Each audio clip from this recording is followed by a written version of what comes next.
Et le nom Ardennes vient sans doute de son origine à l'époque celte. Donc vous voyez, les Celtes, on n'arrête pas d'en parler dans le département, si on cherche un petit peu.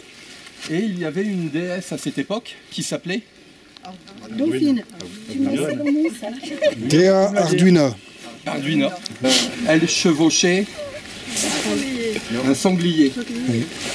Cela peut vous rappeler une bande dessinée bien connue, Astérix le Gaulois, où vous aviez Obélix, entre autres, qui chassait facilement le sanglier. Et en fait, c'est complètement faux. Les Gaulois, à l'époque, les Celtes, ne mangeaient pas le sanglier. Ils mangeaient ce qu'ils élevaient, c'est-à-dire des cochons. Le sanglier était vénéré et respecté, donc on n'y touchait pas au sanglier. Celte, il y a en moins 500, merci. J'ai revêtu une peau de mouton. Ce que je peux vous dire, c'est que la peau de mouton que je porte est en lien avec le ruisseau. Et ça date des Celtes. Donc, durant le reste du parcours, jusqu'à temps que vous ayez la solution, à vous de gamberger, de réfléchir. Pourquoi appeler non plus? À marcher dessus non plus. À se cacher. À se cacher non plus. À glisser.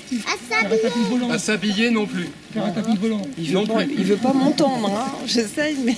Alors, raté, gamine. Je vois bien avec la neige et tout. Voilà. Comment on est rhabillés? Non, non, ce n'est pas une couverture. Ah, se déguiser en mouton? Oui. Non. Ça servait pas de l'heure. Non. Le fait de tuer les moutons, ça a un rapport? Non. De mouton. Alors pailler le ruisseau, il y avait de l'or dans le ruisseau et puis ça servait à garder les pépites. Mais il ne travaille plus avec une peau de mouton, il travaille avec un morceau de moquette. Ouais, c'est modernisé, c'est industrialisé. Mais c'est le même principe. Voilà. Bravo, félicitations. Être Celte, donc il y a moins 500. Non, non.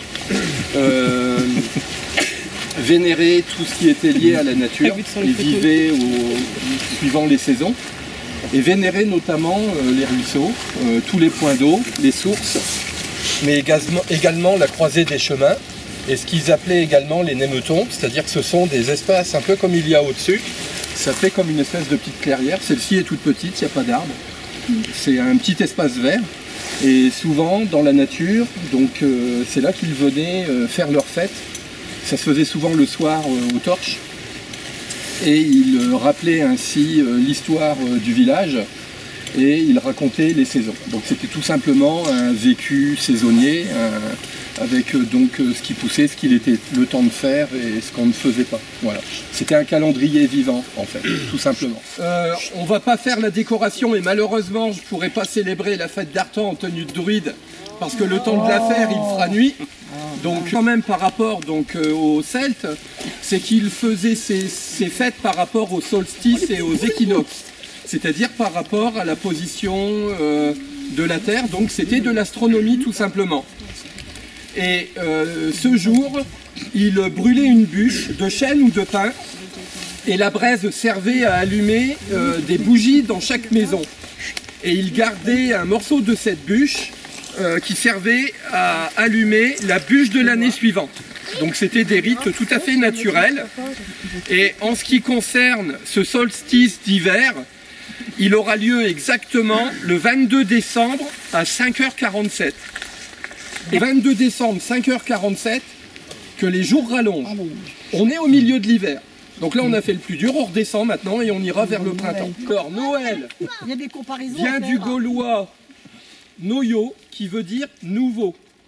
Ce qui concerne les Celtes, leur nouvelle année, en fait, commençait à la Samin, ce qui correspond à la fête de la Toussaint ou Halloween. Ah oui. C'est le jour de l'an celte. Donc il y avait un décalage.